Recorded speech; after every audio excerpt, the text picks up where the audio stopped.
Rapaziada, eu tava aqui agora há pouco acompanhando o jogo entre Amazonas e Chapecoense. O Chapecoense venceu por 1-0 o Amazonas. E uma coisa que eu quero chamar a atenção pra vocês é a limitação técnica, né? Por exemplo, do Amazonas. O próprio rival também, um time horroroso. E a Série B, que, claro, tem seus times de elite, né? Ceará, Sport, Goiás, né? São equipes aí de elite da Série B, né? São aquelas equipes que vão sempre brigar ali em cima, América Mineiro, porque tem isso aqui também, né? Tem uma grana. E a gente vê essas equipes medianas, né? Amazonas, a própria Chapecoense, que já foi uma equipe de elite, hoje é uma equipe mediana, um time que não tem nada demais também. E a gente nota o quanto que essas competições, para que você tenha que se manter, você não precisa de muita coisa. Porque por mais que o Amazonas tenha um time limitado, mas é um time que faz uma campanha razoável, posso dizer. Hoje perdeu em casa, né? Perdeu em casa hoje, mas vinha de uma vitória contra o Brusque. A gente, em 2021, né? Quando a gente subiu e caiu no mesmo ano, a gente fez de tudo para ser rebaixado, né? É justamente sobre isso que eu quero falar com vocês aqui.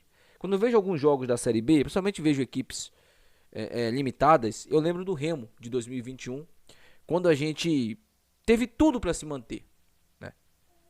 E você sabe, né?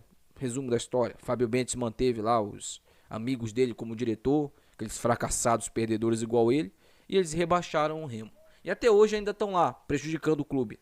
Inclusive, o maior deles, o Fábio Bentes, é presidente do Condel. O Remo só está nessa situação brigando contra o rebaixamento porque vocês foram incompetentes. Principalmente você, Fábio Bentes, que foi um omisso, um covarde em 2021, quando era para você ter intervido num vestiário e você não interveio. E aí aconteceu o que aconteceu. Então, isso sirva de reflexão, né? Um bom dirigente, ele faz o bom time, tá? Existe aquele velho ditado, né? Aquela velha frase: homens fracos criam tempos ruins. Homens fortes criam tempos bons.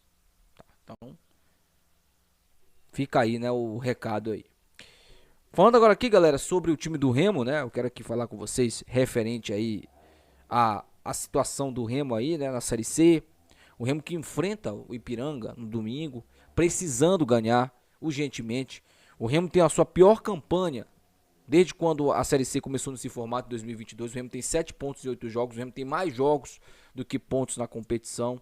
É um time que, por mais que tenha evoluído, na minha opinião, com o Rodrigo Santana, mas é um time que ainda peca muito nas finalizações. É um time que vacila muito quando está com a chance clara de gol.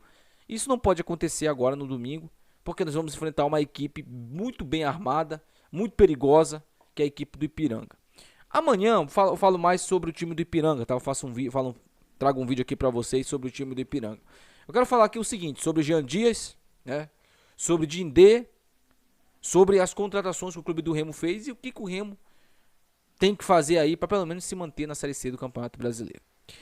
Bom, primeiro, nunca é tarde para contratar, principalmente num campeonato como é a Série C do Campeonato Brasileiro. Nós sabemos que a dificuldade das contratações, elas existem. Isso aí, ninguém aqui está falando que não, que o Remo não está com dificuldades para contratar. Ninguém aqui está falando que não. O Remo está sim com dificuldades para contratar, né? Enfrenta essas dificuldades aí, mas, né, pode ter uma luz no fim do túnel. O Remo pode buscar jogadores regionais, eu já venho falando sobre isso aqui, né? Mas não é fácil, porque o Águia não quer liberar, por exemplo, o Dindê, que é um dos jogadores que o Remo tem interesse aí.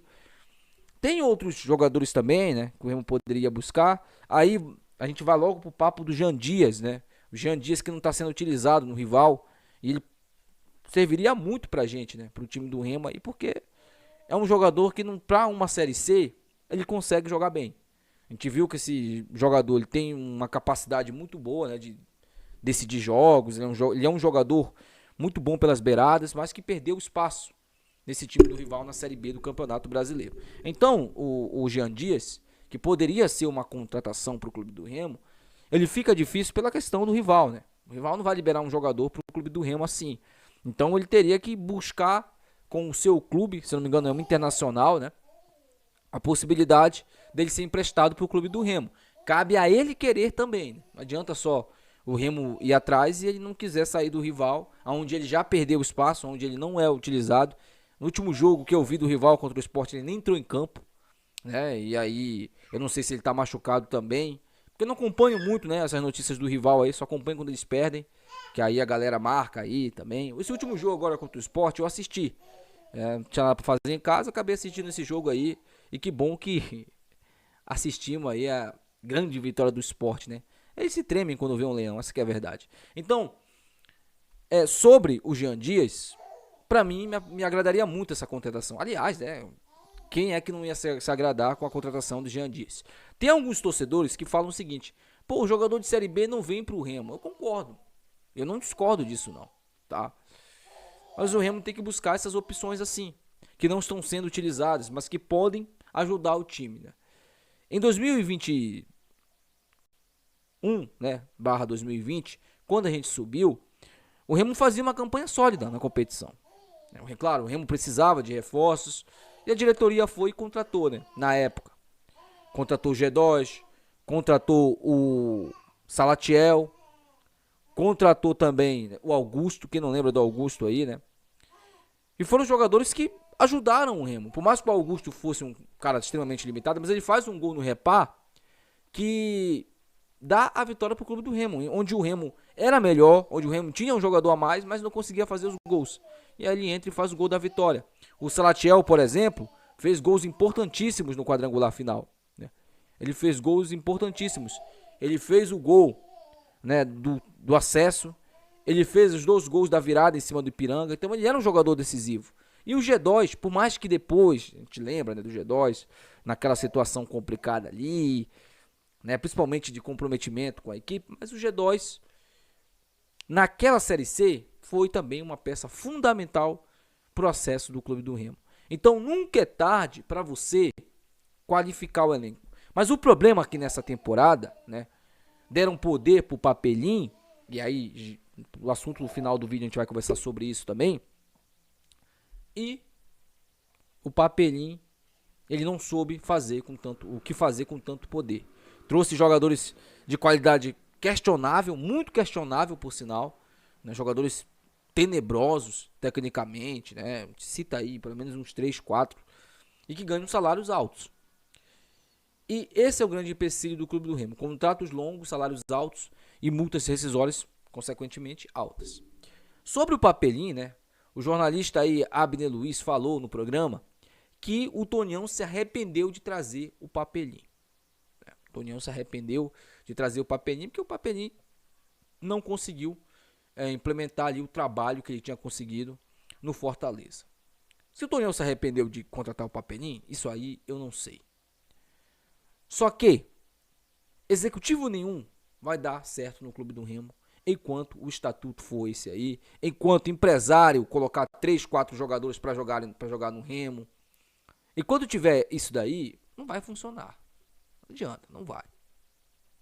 Não vai. O que precisa ser feito no Remo, primeiramente? Mudança de estatuto.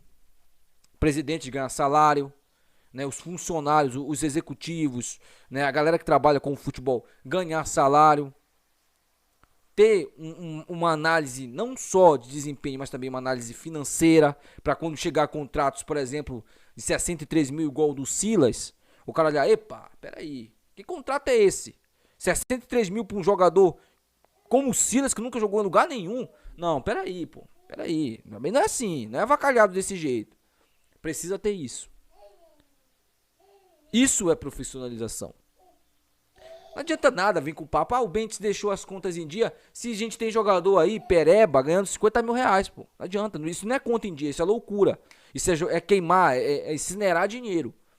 Essa que é a verdade. Então, pra você aí, que vem com esse argumento, com esse papo aí, eu sinceramente só acredito em mudanças no Remo, e eu sou um cara muito otimista em termos de mudança, caso mude o estatuto.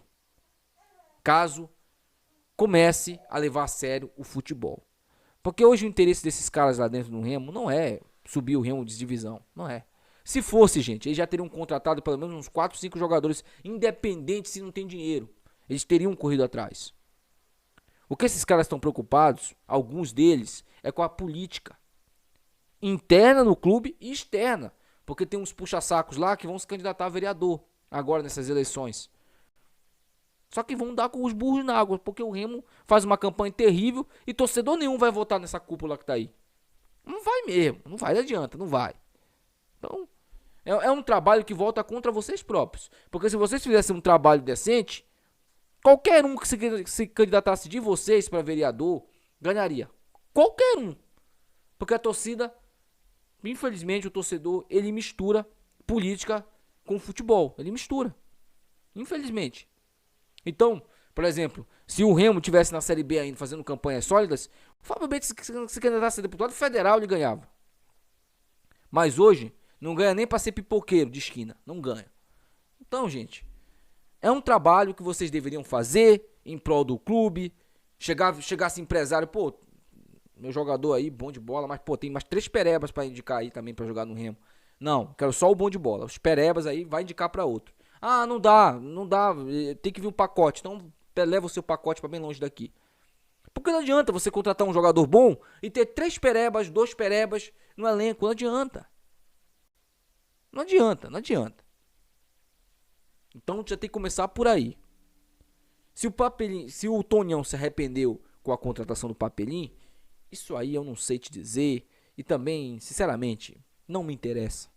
Não me interessa. Tá. Deixa aí no comentário, eu quero muito saber sua opinião. Até o próximo vídeo. Tchau.